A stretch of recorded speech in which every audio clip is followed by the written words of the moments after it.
Welcome, gentle reader. You're back to Everything is Everything, the land of nuance, complexity, rich saturated colors, pastel colors. But today, we have a different idea for you. Today, we're just doing black and white. Yes, Amit? We're not literally doing black and white, and you are not all white. If you look, below the legs, both of us are black. I have my patialas, you have your pants. So you are actually black and white. I am black alone. But interestingly, that's not actually what we do on the show. And today's episode isn't a debate either, as you would imagine from a show with the title The Black and the White. This brings me to a question that we think of ourselves as people who embrace shades of gray. That many people on many issues are black and white, but you and I, we embrace the shades of gray, etc., etc. It's a bad thing to be black or to be white. And I've been thinking about this question recently, and I have realized that in one domain, I'm completely about shades of gray and always open to change. In another domain, I am black and white, right? And in the domain of facts, I am always open to change. The world is deeply complicated. We can't understand the entirety of the complexities, and therefore, it is good to have an open mind and be open to being corrected. But when it comes to values, I have, after many years of thinking and many years in shifting sands, I have come to a place where I am convinced of certain values being values that I stand for no matter what happens, and certain values that I absolutely deplore, and there is a black and white there. In fact, the values that we'll speak about today are values that I am very firm on. On these, I am not open. On these, there are no shades of gray. I am a free speech absolutist, and gentle readers, that's what this episode is about free speech absolutism. What does it mean? Is it really an extreme position? What is the history of it? What are the arguments? What are the counter arguments? All of that we'll look at in today's episode. But before that, since you raised the question of black and white, my question to you, how do you look at this? What are the things that you are completely flexible on, and what are the areas in which you have come down, as it were? When it comes to shirts, I know you are firmly a white man, and I am firmly black. But I don't find a simple distinction like facts and values. So I feel like there is a differential sense of confidence, a sense of certainty that there are some things one knows, there are some things one doesn't know. And, I try to sort of calibrate a variety of pieces inside my head that this we're really sure about. It's like a Bayesian updation thing that you'd need a very big fact to topple some things, and you'd need fairly modest doses of facts to topple certain beliefs. So I just think, try to be Bayesian in your updation, and it's hard, and we struggle.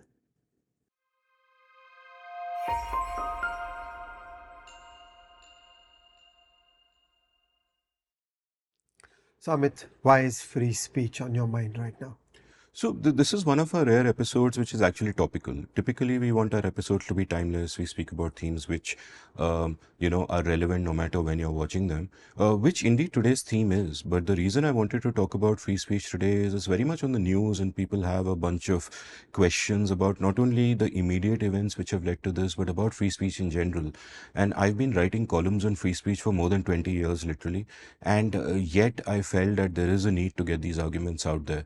So what I'm going to do in this chapter is talk about what's happening right now and give some context on that.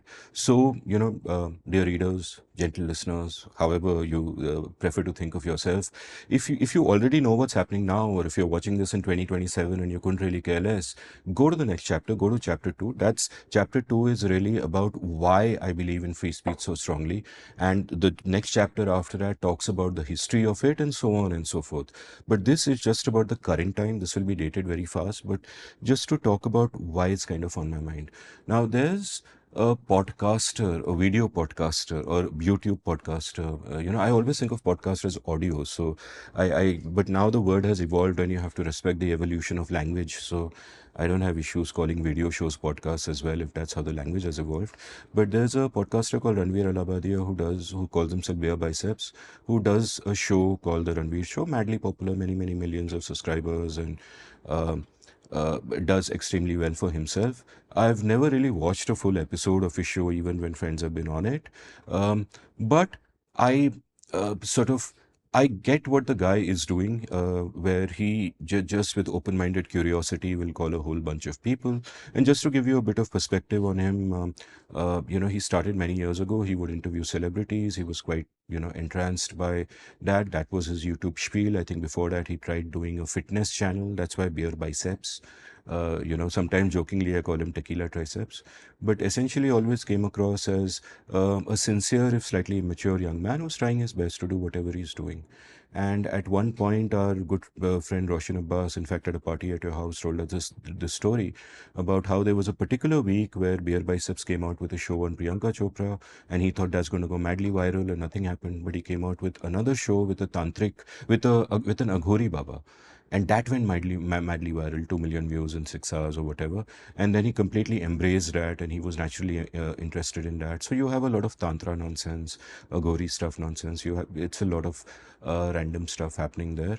And last year, the Indian political firmament decided that, hey, elections are coming. So we have to get on podcasts. They are the next big thing.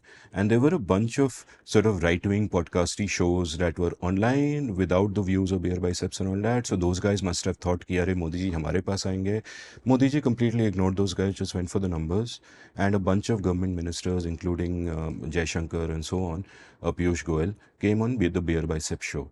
Immediately, the left jumped on him and labeled him as a right winger, which I felt wasn't quite the case because he wasn't right winger, left winger, any winger. He didn't even know what those things were. He was just, big people are asking to come on his show. He's letting them come. And because he doesn't know anything about anything, and which, by the way, is not a criticism in the sense that he doesn't pretend to know anything about anything. His position is, I'm a curious person, I'll ask you questions, which is fine. I respect that. But he was basically fawning over them, obviously never pushing back in any way because he can't, but can't out of lack of knowledge, not out of lack of desire.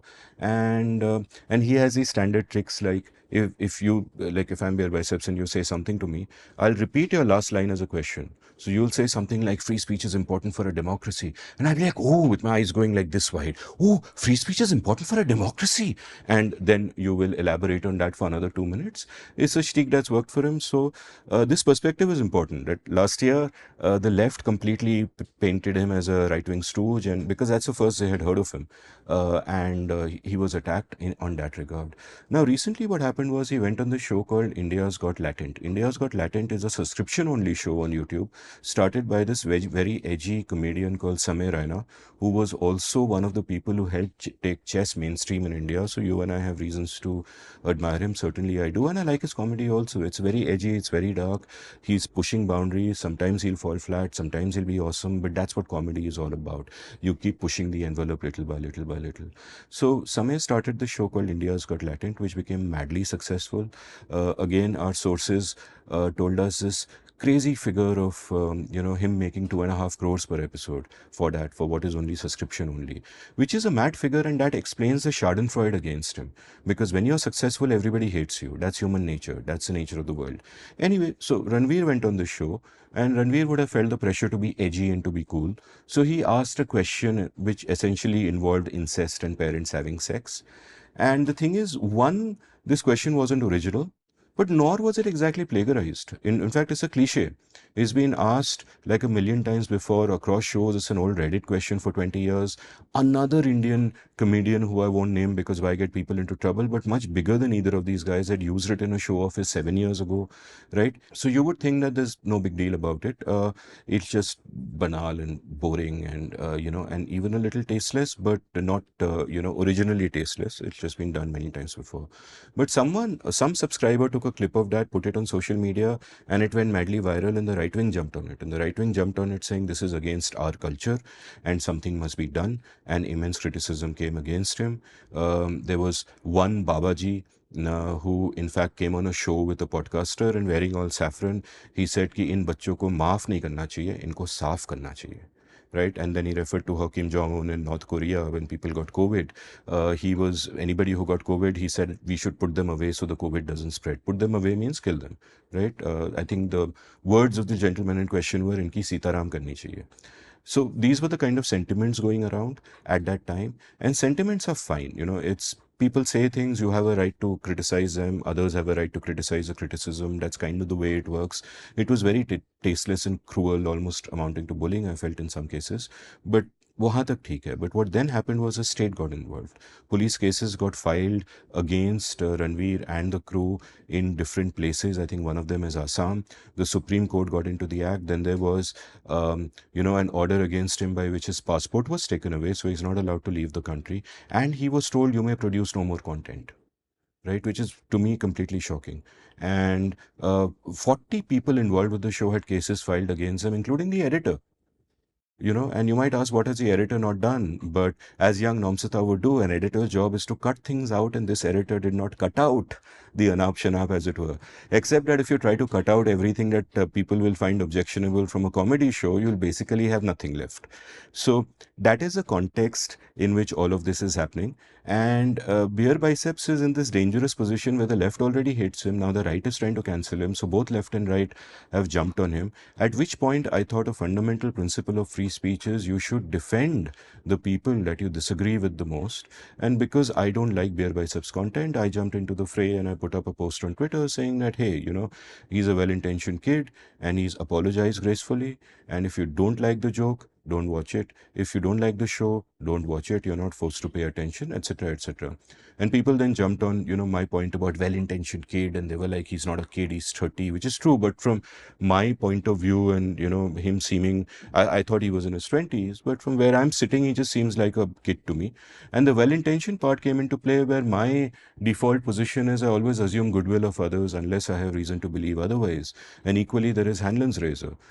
Never attribute to malice what can be adequately explained by stupidity, or in this case, perhaps ignorance, whatever. I don't want to call him stupid, but Hanlon's razor, that's what it says. So I'm like, is he necessarily malicious? No, I think he just tried too hard to be edgy and he went, a little overboard.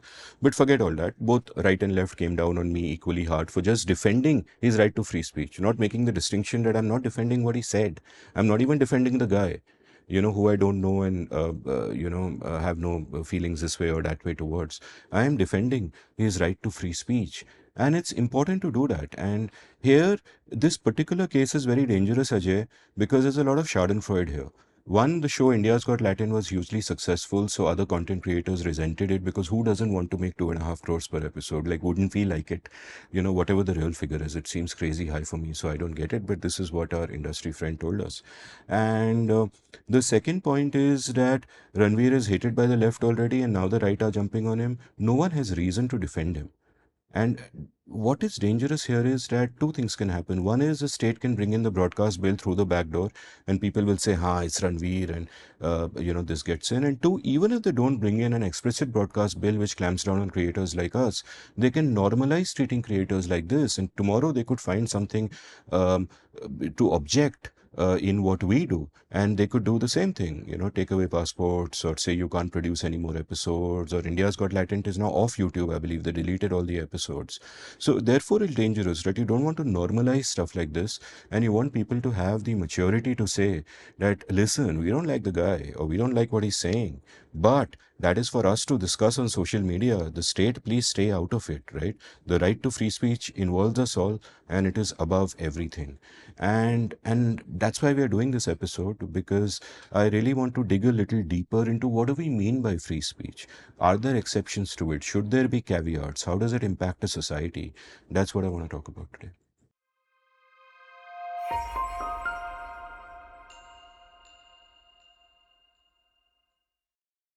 Okay, Amit, tell us the case for freedom of speech. So I really want to make three arguments for free speech today. I mean, there are many, many nuanced arguments. You can make versions of these, but these are the three big arguments that I often make and have made through all of my columns for the last 20 something years. And argument one is an argument from first principles. Right now, at some point in the future, we are going to do an episode on popular demand because someone asked for it in a comment on one of our earlier episodes, and I thought it's a great idea where we break down different terms like liberal, conservative, progressive, etc., and talk about what all of them mean. Especially because these terms are amorphous and people use them in different ways. And we're going to do an episode on that later where I'll talk more about John Locke and classical liberalism in some detail. But one way of arriving at free speech is through John Locke and is through classical liberalism. Now, John Locke came up with an argument that located all rights in this fundamental right to self-ownership. Locke's argument was that when a newborn child is born, who owns the child? right? It's not society, it's not other people, it's not the state, it's not a king. A child owns itself. And therefore, there is a right to self ownership, which no one should be able to take away from you. And all rights emanate from that. No one should be able to take your life, thus the right to life. No one should be able to shut you up because your thoughts and your expression are your own, thus the right to free expression. No one should be able to take away the fruits of your labor, thus the right to property. And all these are called negative rights, is also another class called positive rights. Let's not go into that right now. But this is where rights emanate from.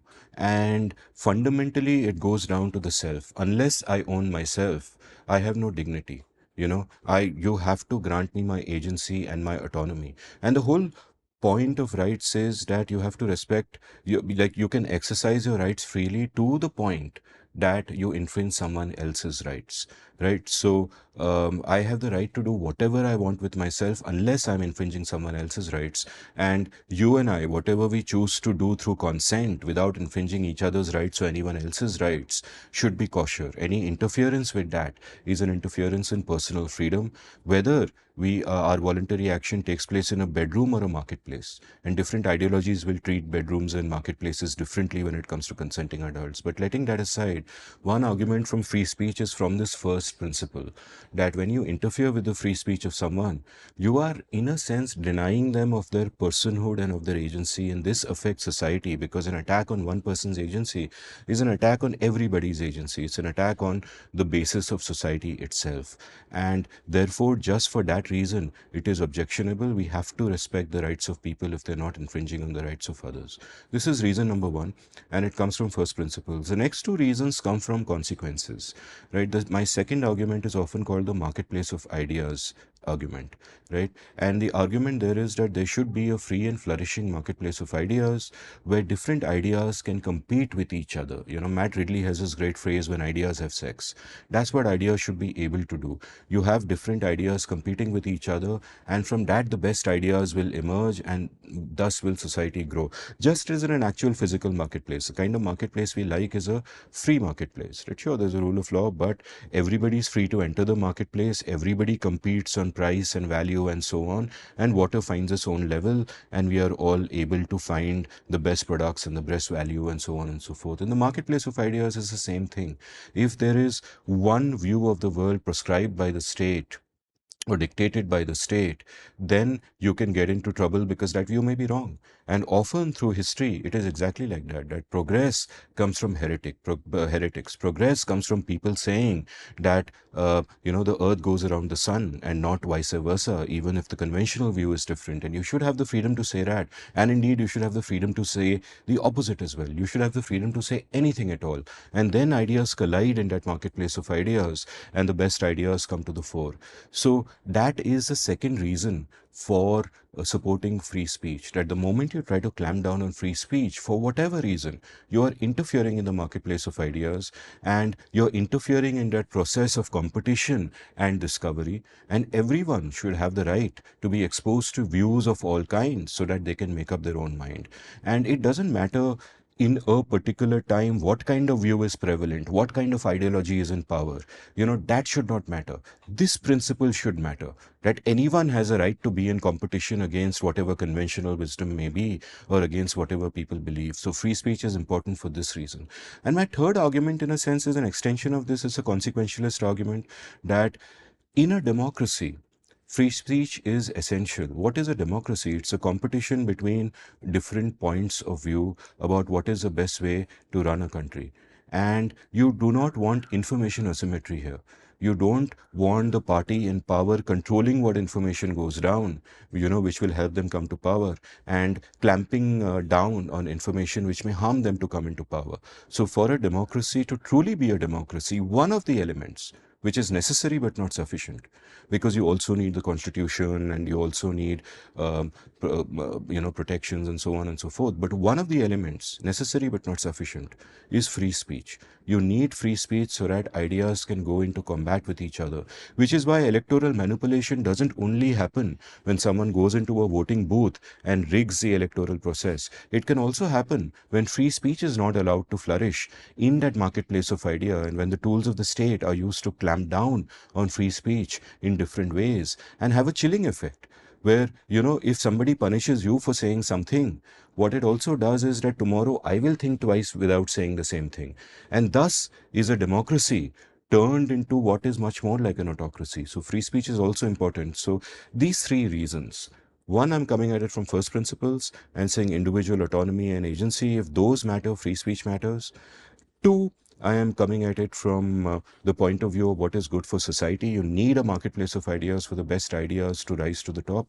And three, from the point of view of a democracy, we need free speech. Whether or not we agree or disagree with what someone is saying at one particular point in time, whether or not we like the people in power at one particular point in time, the only way to safeguard a democracy is through free speech.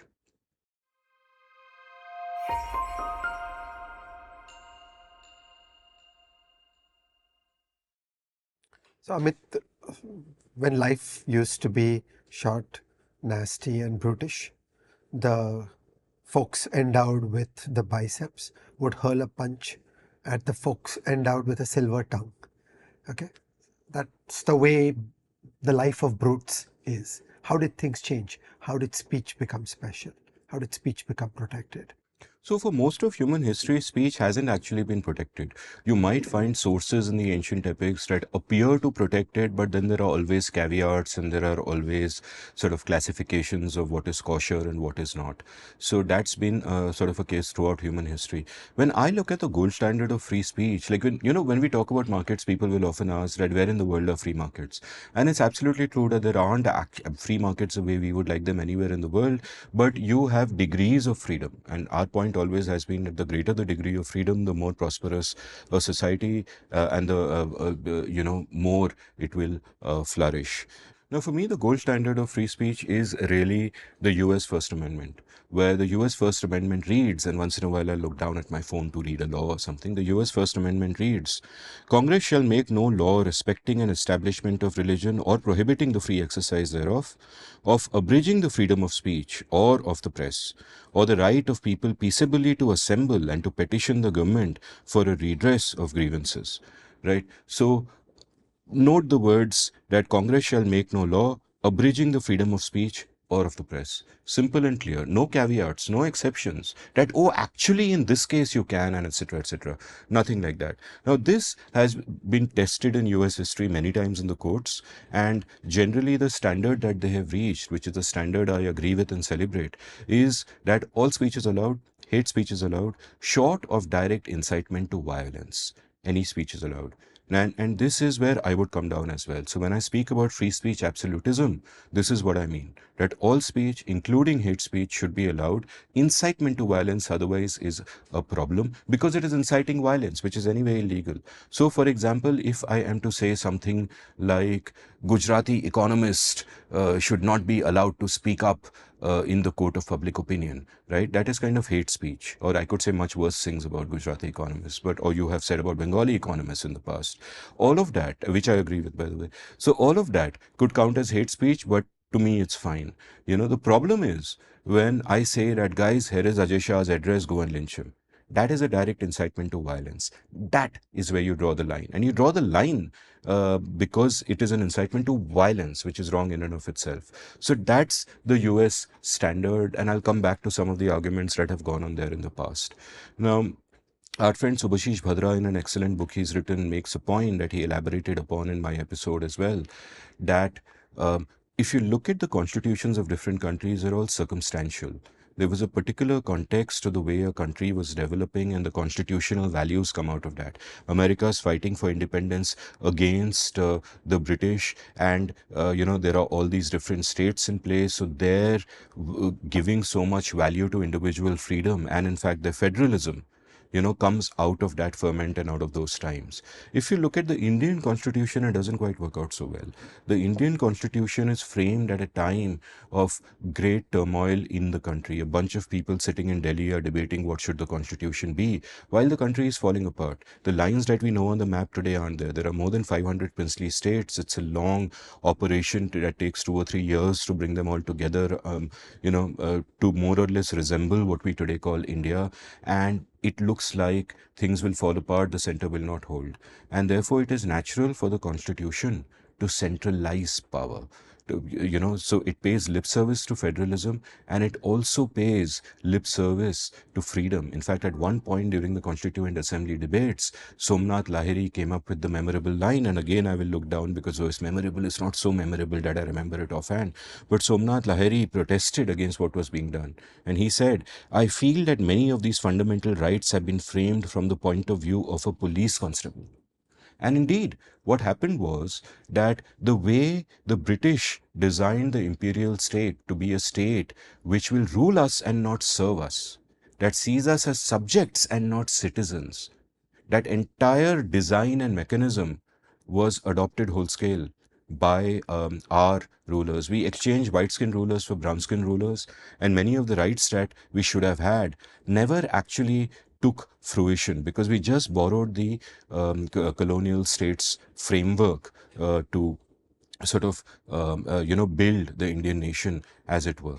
And you might think that, no, wait a minute, don't we say good things about free speech? Well, Article 19(1)(a) of the Constitution pays lip service to free speech, but immediately Article 19(2) introduces what they call reasonable restrictions under grounds like public order, decency and morality, and so on. And all of these are open to interpretation.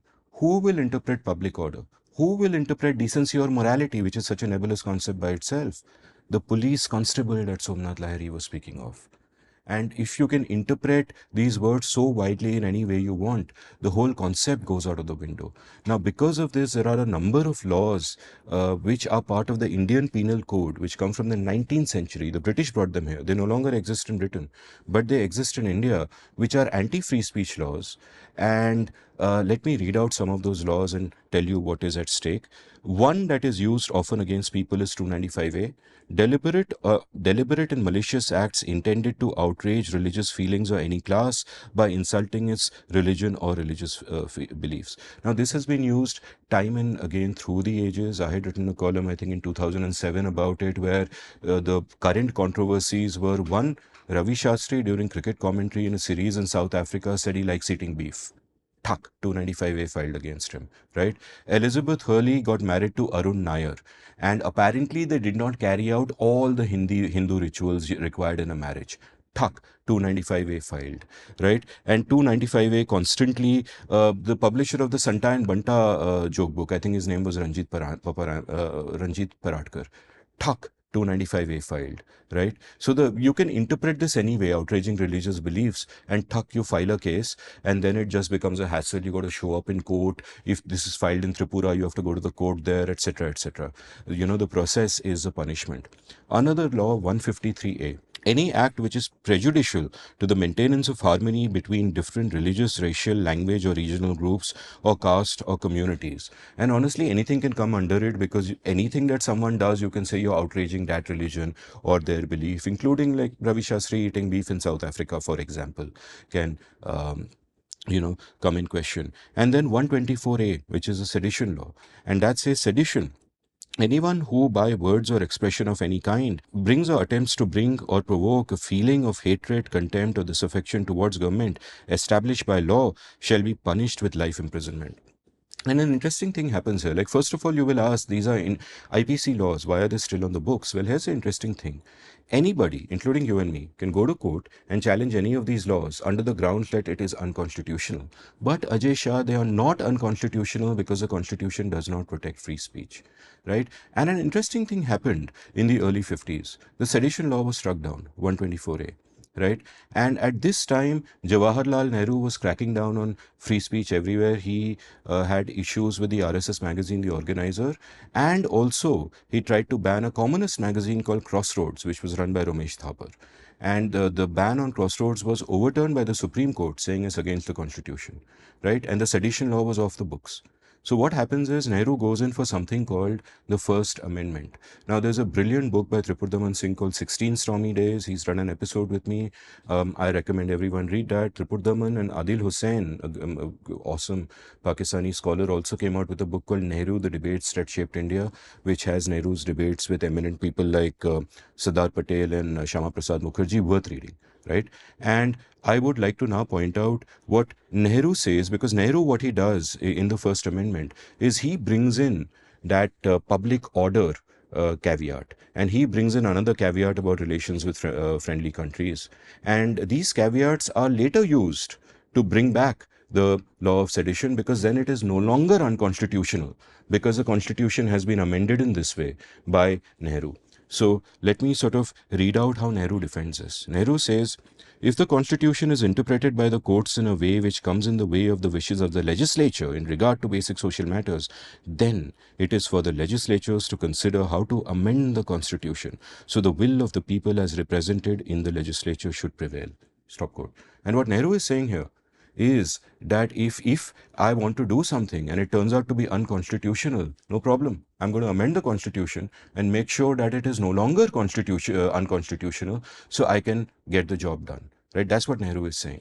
And you will be pleased to note that the opposition to him, for once, came from not just other parties but his own parties, and came from people he would otherwise have respected. The Gandhian Acharya Kripalani, right? The socialist Jayaprakash Narayan, Shama Prasad Mukherjee of the Janasangh, they all stand up in opposition to this. In fact, there is one MP from Bengal, Nazaruddin Ahmed, who says that, hey, if you do this, the sedition law will be brought back. And eventually it was, because these exceptions provided the grounds to it being brought back. Public order, right? And I remember once in the beginning of a podcast, I erroneously said that the First Amendment brought sedition back and people jumped on me, which was factually not true. It came back a little later. But in spirit, it is true. It laid the grounds for sedition being brought back because the grounds under which sedition had been ruled unconstitutional had changed. They were no longer there. And Shama Prasad Mukherjee of the Janasangh, which of course is a party that came before the BJP, is kind of the ancestor party to the BJP, said these words at that time. And he's speaking to Nehru. And he says, maybe you will continue for eternity in the next generation for generations unborn. That is quite possible. But supposing some other party comes into authority, what is the precedent you are laying down? Stop quote. And this indeed is what Nehru was thinking, that people like me are in charge, everybody else is a fringe. I will make sure I do nothing wrong, right? But, eventually today the boot is on the other foot. And honestly, there is no party in India who are Dudh ka dhula. Everybody, when they come to power, because power corrupts, because power corrodes character, will use all of these laws to go after their political enemies. Right? It is standard across parties, whether it is a party then or whether it is a party now or any party in between, it has always been done. But you see the irony, and you also see the irony of these debates, that we think of Nehru as a great liberal, but see what power has done to him. In fact, our friend Shruti Rajgopalan has a great talk on YouTube, which everyone should watch, about constitutional amendments through the ages. Right? The constitution was amended so many times by Nehru and Indira and all leaders since, because they wanted to do unconstitutional things, and this was a way of doing it. That at one point there was this great cartoon about someone who goes to the parliament bookstore and says, may I have a copy of the constitution? And the person behind the counter says that, I'm afraid we don't stock periodicals. तो मजाक बना रखा था, right? I think there was some time in the early 50s where even Ambedkar said that, I was proud of the constitution, but today, looking at what is happening to it, I would gladly burn it myself. Ambedkar said these words, just imagine. And, you can already see it fraying. So we simply haven't had free speech enshrined in the constitution. All these caveats make it meaningless because decency and morality. Some could say that, if I open another couple of buttons, it offends decency and morality. I mean, I might say it myself, actually, frankly, because I know what my chest looks like, but regardless, right? So, effectively, we have no free speech in this country.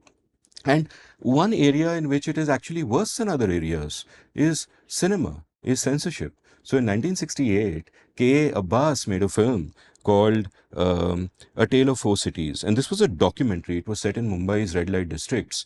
And it was objected to, and the matter went all the way to the Supreme Court. And the Supreme Court said that cinema had to be scrutinized more carefully. That you may not censor a book, but you have to censor a film because, and now I'm quoting from the judgment, quote, a person reading a book or other writing or hearing a speech or viewing a painting or sculpture is not so deeply stirred as by seeing a motion picture. Stop quote. Which is why censorship laws are crazy. We have normalized it. We take it for granted. Ki haan, Ajay Shah film banayega, to one board of bureaucrats will sit and they will decide what is fit for Indian society and what is not, because people are so impressionable. And I find this such a deeply objectionable way of thinking.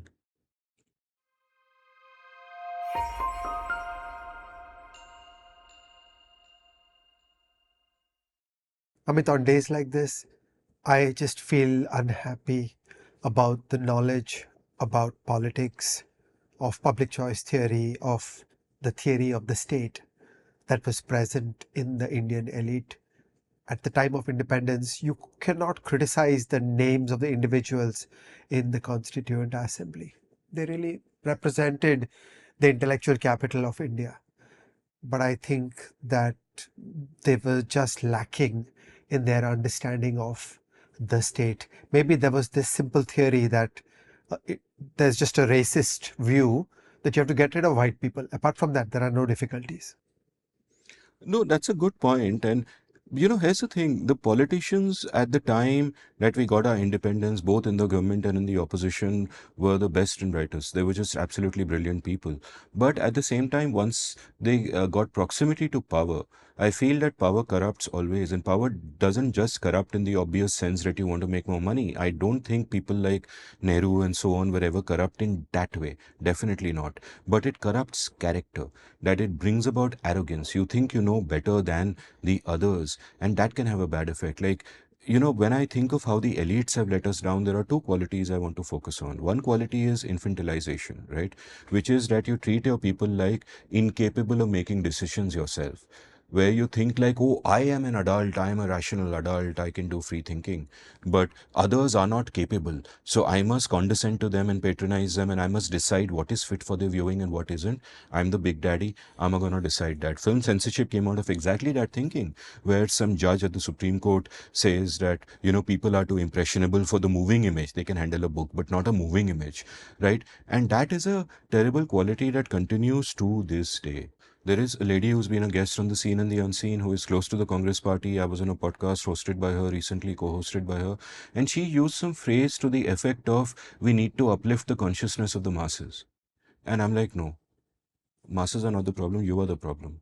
A phrase like uplift the consciousness. Who talks like this, man? It is so patronizing, it is so infantilizing. The masses don't need your wisdom. You need to examine whether you are wrong about something. You need to examine that in a democracy, are you delivering what people want? And and if you feel that you're delivering things that are good for the nation, why are you not able to communicate it to them? What's going wrong there? It is standard in elections to blame the voter these days, that, oh, they are racist, they are misogynist, they are this, they are that. Stop blaming the voter, look within. Elites still have this patronizing attitude, which sucks. And I mean elites across parties. I'm just taking one party as an example, but elites across parties still have this mindset where they think that they are a superior being and the others are, they don't know what's good for them. So we have to decide what's good for them and all of that. And I just feel that that is contemptuous. The second problem I want to highlight, the second quality of the elites is hypocrisy, right?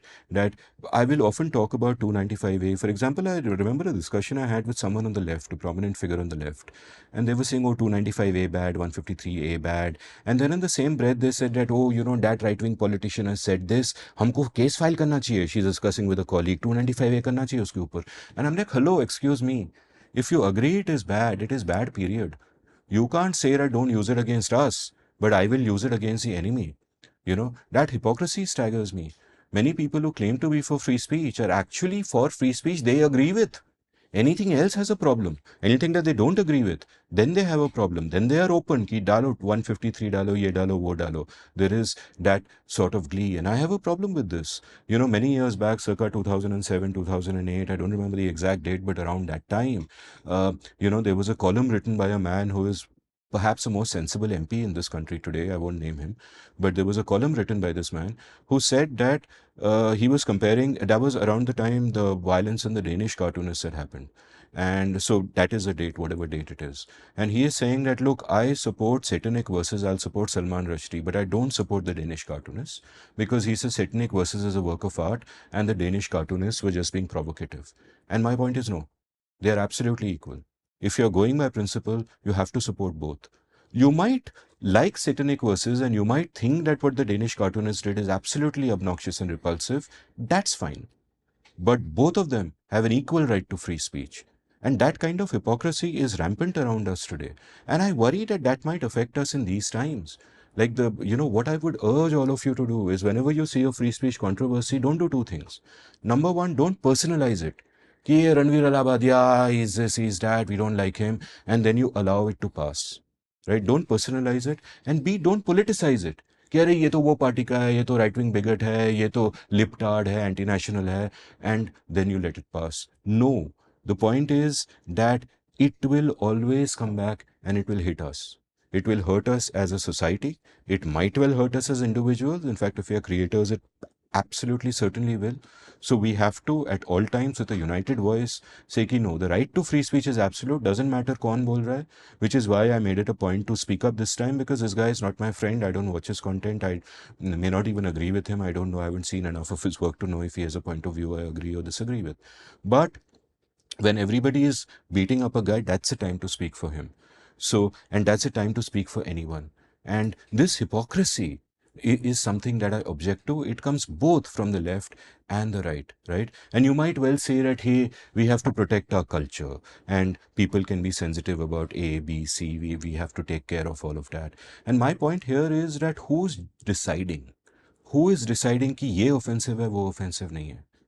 You have, because today the person deciding may be your friend, tomorrow he could be your enemy. And the best way past that is be an absolutist. Say, short of incitement to violence, you say whatever the hell you want, and it's absolutely fine. And that's a line I come down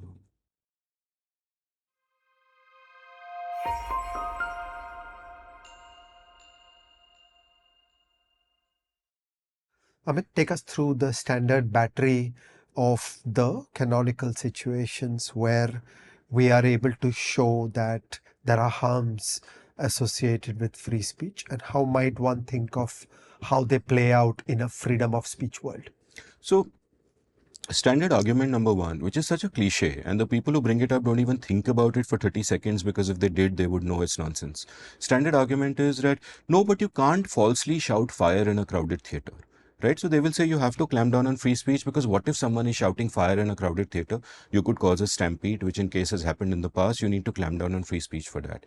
And but that was in fact a line invoked by Oliver Wendell Holmes in a case in 1919, ages back, and the judgment was later overturned. Irrelevant. Let's not go into that context. Let me just look at that argument on its own, that you can't falsely shout fire in a crowded theater. And I would say yes, you shouldn't be able to. The law should punish you, but it has nothing to do with free speech. If you falsely shout fire in a crowded theater, you are, number one, infringing the property rights of the person who owns that theater.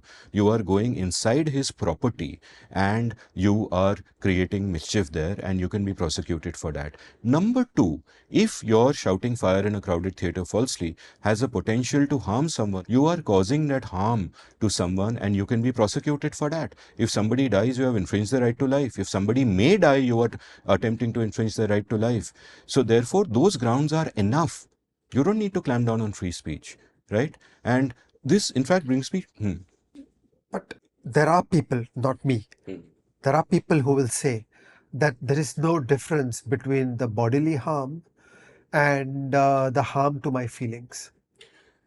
So harm to feelings is subjective and it can just apply to anything. Like literally anything you or I say could harm somebody's feelings, right? We are not such snowflakes. The marketplace of ideas, involves the fact that people are going to be hurt. You believe the sun goes around the earth. I say no, the earth goes around the sun. Your feelings are hurt. Put me to the stake, right? Feelings don't count for anything. We are adults. It's not like we are kindergarten children or, oh, teacher, Ajay hurt my feelings. Take away his tiffin box. We are not in that. We are adults, and yeah. So that argument I have no time for it all. That, I don't care if you hurt my feelings, and you should not care if I hurt your feelings. And honestly, beyond the point, and especially if you've been on Twitter long enough, your feelings are not getting hurt.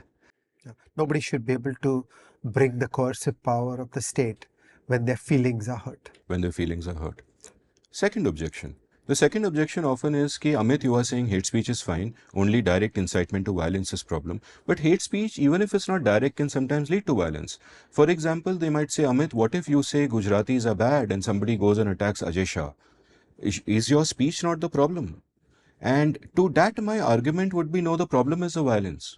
If someone commits violence because of something I say, you catch that person and you punish the violence, and that is the end of the matter. You punish the action. You punish the unlawful action. If someone carries out an unlawful action, you punish that. And if I was directly inciting that or instructing that, then you can catch me as an accessory or as the master planner.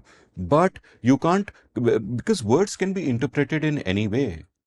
Okay, so let's imagine we write the clearest text in the world possible that uh, the 100,000 followers of Amit Varma on Twitter, here is an injunction.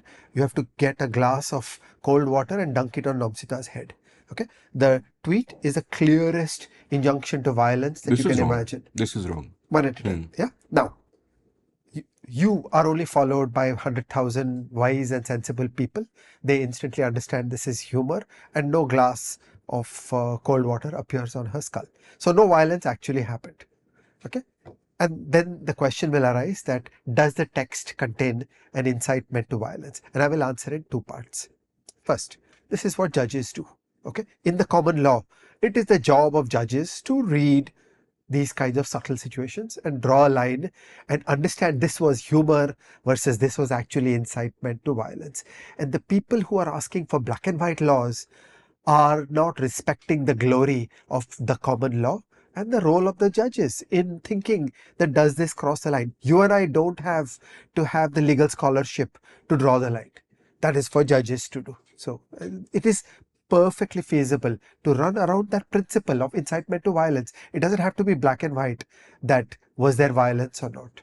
Yeah, but in this case, it is direct incitement, but meant in a humorous way. Yeah. My point is that if there is no direct incitement, which is plain enough to see, then no matter how hateful it is, it could be hateful against any community, any person, including me or you. The state should just not take action, and you punish the act of violence that is committed. The third objection that comes up is, what about things like libel or defamation? What about things like fraud and all of that?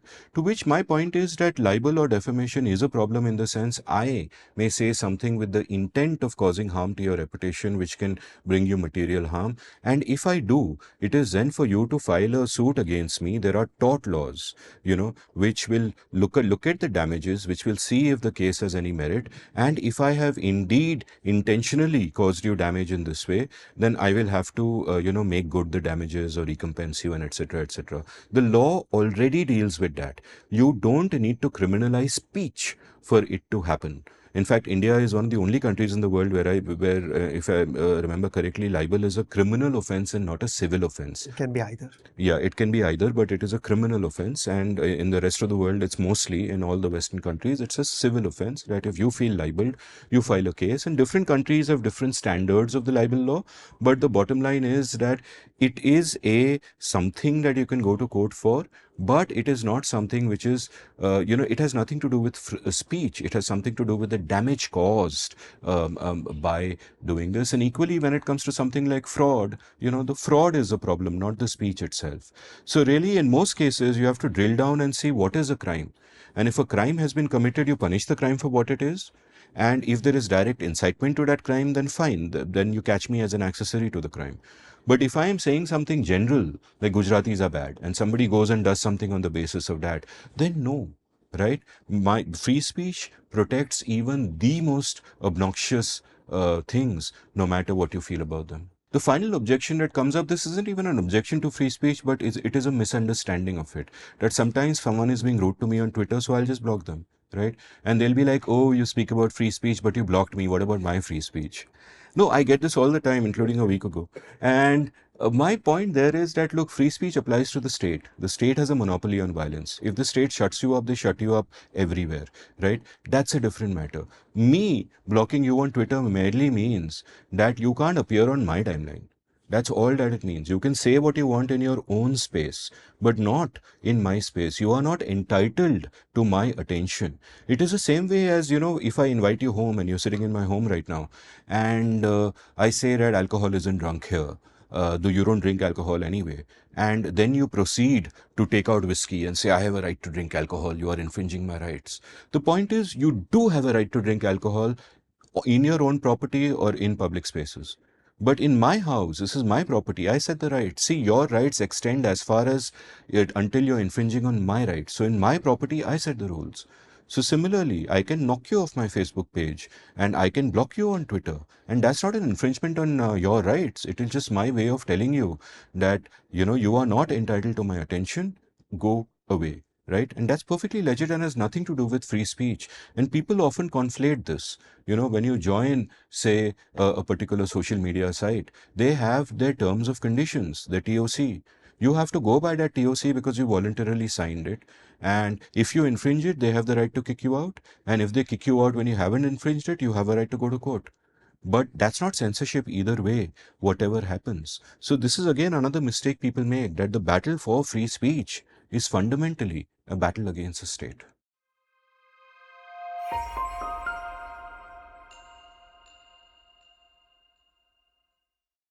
Okay, Ajay, I have exercised my right to free speech. You have exercised your right to free listening. But now I will listen and you will talk. Yeah.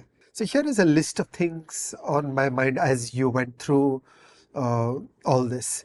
The first is I want to just clearly spell out the fraud exception that you described.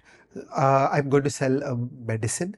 In the medicine, I claim there is 100 mg of salicylic acid. In truth, there's only 50 mg of salicylic acid. My advertisements were wrong. My advertisements were fraud because I falsely got you to buy the medicine on a false claim. That is plain, simple fraud. So that's not in the subject of free speech, and we should just push it aside. Okay. And second is on the snowflake problem. Okay. In India, we have a snowflakes problem that, my feelings have been hurt. This is attack on the worth and self-respect of X class of people. And here I just, how much do you exhort people that is your self-esteem so low that mere words said by some stupid guy can damage you? But we are endlessly stuck with that. Oh, is your God so weak that mere words from someone like me can hurt your God? Yeah, I mean, what kind of omniscient creature, omnipotent creature can be affected by mere words?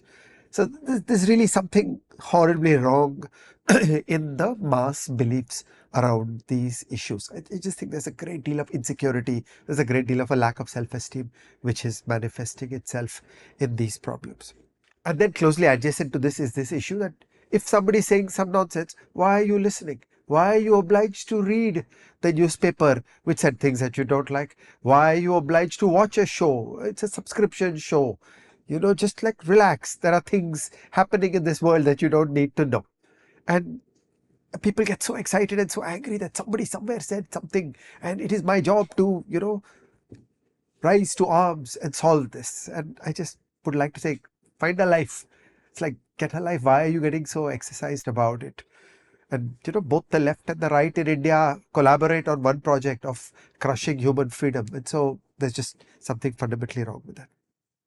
I want to add one layer of thought on top of the traditional uh, debates in political economy and the political system around the questions of free speech.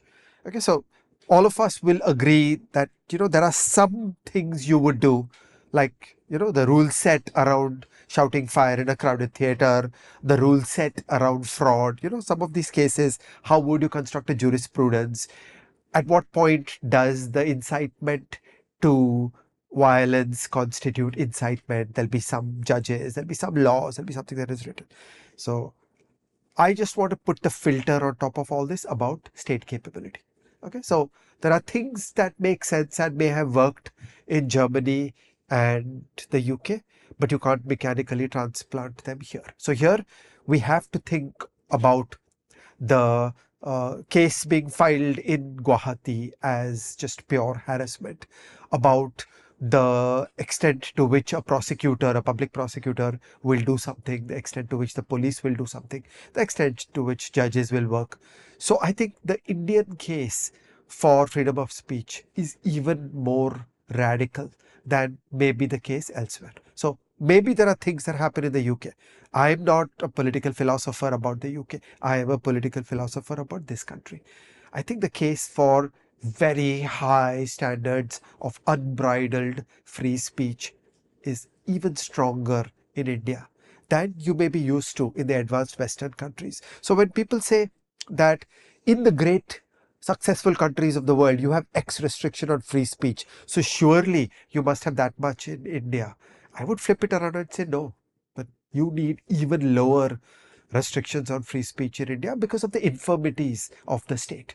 That filing a criminal case in India, filing a civil case in India, going through the courts, this stuff is punishment. This stuff has a chilling effect. This stuff harms people much more than is the case in well functioning democracies where the legal system works, where the public prosecutor works, where the judges have understood some of these things. So I would flip around the argument and say that for the next 100 years, while we are still figuring out the basics of how to be a democracy, about how to make the public prosecutor work, how to make the police work, how to make the courts work, the case for an even stronger free speech environment in India needs to be made. That you can't merely match what's done in the UK, you need to do more. You need to have a much greater free speech environment. Finally, I want to talk a bit about finance. The standard story that everybody should think about is that you really need that marketplace of ideas in finance. So I get very nervous when the standard described is that making true statements is protected, making untrue statements is not. Okay. I think it is good and important for the society for people to be safe when making untrue statements. Why? Because the truth is actually complicated. There are always shades of gray. The information flow, the truth about all the important questions is actually shades of gray. You and I are always in a fog. The world is complicated. And if you create the bar that I should only open my mouth in public when I'm absolutely sure, when I have the hard documentary evidence of truth, then actually I'll speak very little. Actually, most of the world is a fog of war. We don't understand things enough. The truth is not known. If you had hard facts, it would be different. You are, reconstructing events. You are hearing some things from some people. You're trying to put together a picture. And truth is an unreasonably high bar. In finance, you absolutely need the shades of gray. A wide variety of people should be saying a wide variety of things. Some of them true, some of them untrue. That's what you have securities markets for. That's your marketplace of ideas. The securities market, the derivatives market, is the pure marketplace of ideas. All that happens on a derivatives market is speculation based on opinions. You don't need to apply a facts bar to that. It is your view. Some people will say some things. It should be perfectly normal and healthy. For somebody to make a variety of opinions, claims, there will be fraudsters, there will be hucksters who will make very positive claims about a company, who will make very negative claims about a company. It's infantilization if you want to think that speculators who are putting their money on the line don't have the ability to sift through this and make up their own mind on which stocks to buy and say, if you can't, please buy index funds. You should not be playing in this market. But bringing a state into this is truly harmful. So this whole thing around short sellers and speech is a really wrong idea. It should be perfectly healthy for me. Step 1, to take a short position on the market. Step 2, to release scurrilous claims into the public domain. That should be normalized. It's healthy and good for the society when there are short sellers who will unveil bad things about companies, who will do investigative journalism, who will uncover secrets, and first take a short position and stand to profit from it, and then release that information packet in the market. If they are right, they make a ton of money. So I actually flip it around. I would say if there's a random YouTuber who is dissing Infosys, then he's just a random YouTuber. But if the guy is putting his money on the line and actually shorting Infosys, I respect him more. The guy is putting his mouth where his, sorry, he's putting his money where his mouth is. So that's actually a higher state of belief. It is a higher level of conviction that the person has actually shorted the securities. It is even better. And I don't see why we get so moralistic and we get unhappy. The last thing I want to say is that the world's most foolish approach, which is taken in India, is that the government has forced companies to keep an active eye on social media, hear all the rumors being said about them on chat groups and rebut them in public. Okay, this is just dumb. This is wrong. Look, I'm running a company. I should be busy doing my business. I should be getting Wright's law, 20% gains for each doubling of output. Instead, here, they want me to set up a team to monitor social media, to listen to money control, whatever people are writing on those websites, every idiot rumor going around the world. I'm supposed to put resources to debunk them. What the hell? I agree with everything you said, and one of them can actually be flipped by critics. For example, the third last point you made about the fact that the case for free speech is stronger in India, right? And I would say that, to anyone who says that, oh, so and so has such and such caveat on free speech, the truth is, I just point to the US. For me, the US is a gold standard. In many other ways, there are problems with the US, but when it comes to free speech, they are the gold standard. The free speech absolutist in me is very happy with that. And people will use that and they will object, ki, Amit, you are speaking about the US, but they are an advanced, enlightened society. In India, feelings are sensitive. There is always something communal waiting to boil over. We've got to be careful in India and strike down on free speech. To which I will say that you are being insulting to my nation. You're being insulting to my society, right? India has been a great melting pot for centuries. We have negotiated greater diversity than any other part of the world is Does the known. United States. And we have done it so well and so beautifully, and we have managed. And don't you dare insult me and my society. We are mature enough to figure this stuff out and not be swayed by mere words. So again, I would say that the case for free speech to me is a universal human case for free speech. And at this point, gentle readers, we hope that you agree with us. And if you don't agree with us, tell us why in the comments, because hey, free speech.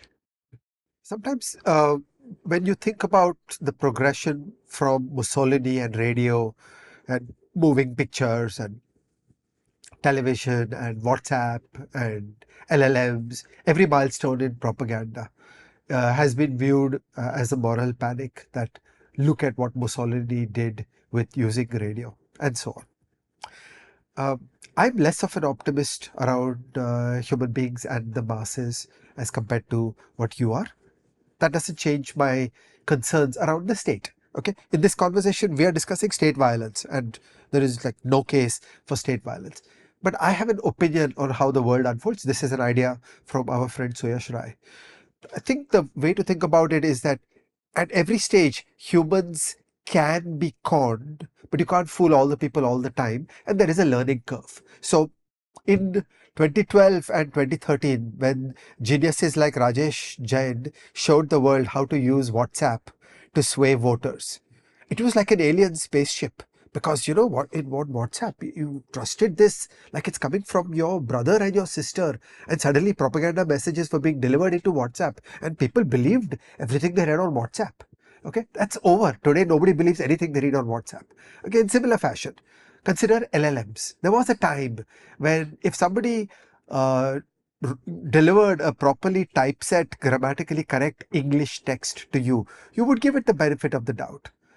And right now, we are in the midst of the aggression where advertisers and propagandists are able to put LLMs to work to deliver those perfectly crafted missives into your mailbox containing the worst Nazi propaganda. Yeah, for some time, people will get swayed. But, you don't need to be so pessimistic about people.